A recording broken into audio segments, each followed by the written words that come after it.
At this point for the GBA, we only had one Naruto game created by Takara Tomy, but that all changed on September 12, 2003 with the release of Naruto Konoha Senki, a very interesting experiment that never left Japan, trading in button mashing for strategic thinking. This game transformed the series into a full-blown, grid-based tactical RPG, but does this strange genre shift actually work for Naruto? Let's find out. As soon as you start the game, you are immediately locked into the story mode. This campaign retells the events from the very beginning of Naruto all the way up to the middle of the Chunin exams. Surprisingly, this is actually the first Naruto game to cover this specific arc at this point in time. The story is presented in a classic visual novel style. The character portraits pop up on screen alongside text boxes and their facial animations actively change depending on the tone of the scene. Strangely, the narrative completely skips the opening fight against Mizuki and drops you right off at Ichiraku Ramen. After this opening scene, you are introduced to the world map. Depending on which arc you are currently in, you can select various locations on the map to tackle missions. These locations usually host either a main story progression mission or an optional side mission, which is incredibly useful for farming experience points to level up your characters. Once you select a location,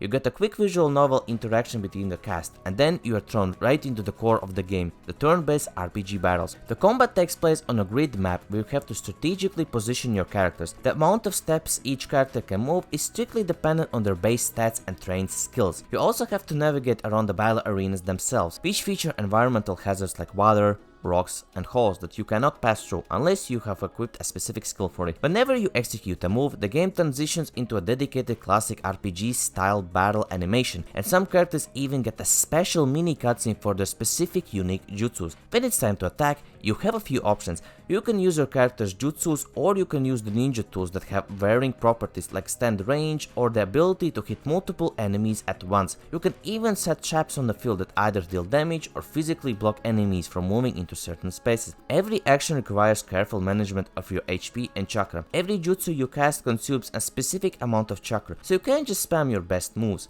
However, the game gives you a few tactical choices to manage this. If you completely skip a character's turn without moving or attacking, they will recover some health. Alternatively, there is an option to sacrifice your health during a turn to rapidly regenerate your chakra. What makes the combat genuinely fun are the character-specific gimmicks and positioning tactics. For example, if you place Naruto and one of his shadow clones close together so they perfectly surround an enemy, your attacks will do double damage. Sasuke also has a really unique mechanic where you can actively change his chakra style during combat to link and combine attacks together. You'll need every advantage too, because some of the enemy jutsus are incredibly overpowered, like Orochimaru's stun, which can lock you down for almost 2 whole turns. Because this is a full-fledged RPG, your characters grow stronger the more you play. The more a character actively battles, the more experience points they gain. Winning battles levels them up, which increases base stats like health and chakra pools, but it goes deeper than that. Leveling up also grants you skill points. You can take these into a specific training menu to directly level up your character's abilities. Pumping points into your current jutsus makes them stronger and expands their capabilities, and once you reach certain level milestones, you will unlock completely new jutsus to use in battle. While you're restricted to only using Naruto, Sasuke, and Sakura for the majority of the main game, the roster massively opens up by the end. You eventually unlock all the Konoha 11, the Sand siblings, and secret characters like Orochimaru. The craziest unlock of all is Masashi Kishimoto himself. This is the first and I think only time the creator of Naruto is actually a playable character in a game. While his moveset isn't anything crazy, the fact that he is included and has a custom ninja avatar designed to reflect him is absolutely awesome. Aside from raw stats, your gear is just as important.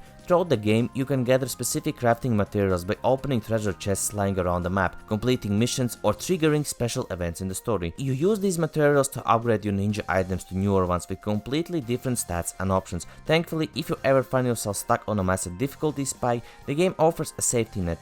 During each stage of the story, there are specific missions available on the map that you can replay and farm. Well, you might fight training puppets in the woods early on. These farmable side missions change depending on your story progression.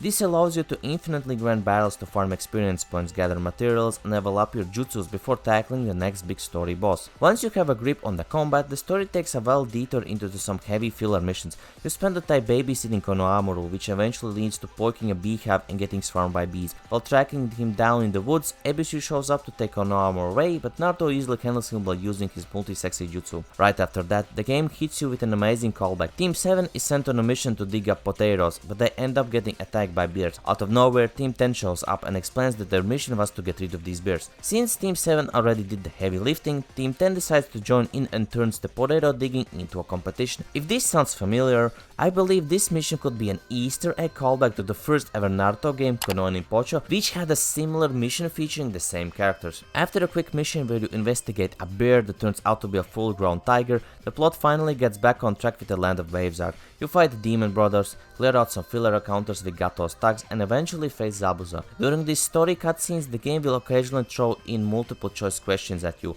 If you pay attention to the dialogue and answer correctly, you are rewarded with items to upgrade your gear. Once the Zabuza arc wraps up, you head back to Konoha for another bizarre string of filler. First, you navigate a maze-like building looking for a secret scroll, which hilariously turns out to be just Kakashi's Make-Out Paradise book. Next, you are sent to catch a runaway tiger instead of a cat. Thankfully, this leads right into the Chunin exams. We get the classic introduction to the Sen siblings, and Sasuke has his brief clash with Rock Lee. Step 1 of the exams is incredibly interactive. You actually have to sit down and take a written test by answering 20 trivia questions about ninja life. If you fail, you have to restart the entire test, but getting a perfect 20 out of 20 earns you a special gift. From there, the exams transition into the Forest of Death, where the game throws an absolute gauntlet of fights at you. Do you battle forest monsters? You battle Team Hinata, Team Ino, Team Lee, Orochimaru and the Sound Team. The story mode hits a massive difficulty spike here with a grueling hour-long battle against Oboro clones, culminating in one of the final clashes with Orochimaru before the credits finally roll. Beating the game is really just the beginning. Konoha Senki features a great post-game where you can free roam the map areas and replay previous missions to collect any items you might have missed. The best part is that when you replay these missions, you are no longer locked into using just Naruto, Sasuke and Sakura. You can actually select completely different teams and try out all of their newly unlocked characters. There's also a free battle mode where you can fight against various enemies or hop into multiplayer modes to battle with your friends. What is really cool about the free battle mode is that it includes a ton of brand new stages that were never actually used in the story mode,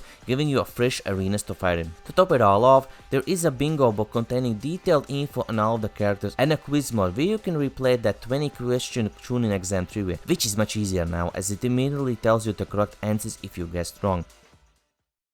After playing through everything it has to offer, I would give Naruto Konoha Senki a solid B tier and place it between Clash of Ninja 1 and Konoha Senki. It definitely has a lot of weird filler, but it never gets overly annoying. The turn-based strategic gameplay is genuinely engaging and the stat progression is handled surprisingly well for the GBA tie-in game. What really makes this game special are the fun gimmicks like the trivia quizzes, the dialogue choices and the massive roster of obscure playable characters that you simply cannot play as in any other Naruto game. If you're a fan of tactical RPGs and classic Naruto, this strange little hidden gem is definitely worth checking out. Thank you so much for watching, but before I go, I wanna give a big shout out to Dupa, Zesenar, Mati, Sopix and Deckpots for being channel members where I'm currently making this video. Thank you so much and thank you for watching this video as well. But yeah, that's it from me. I see you on the next one. See ya, bye bye.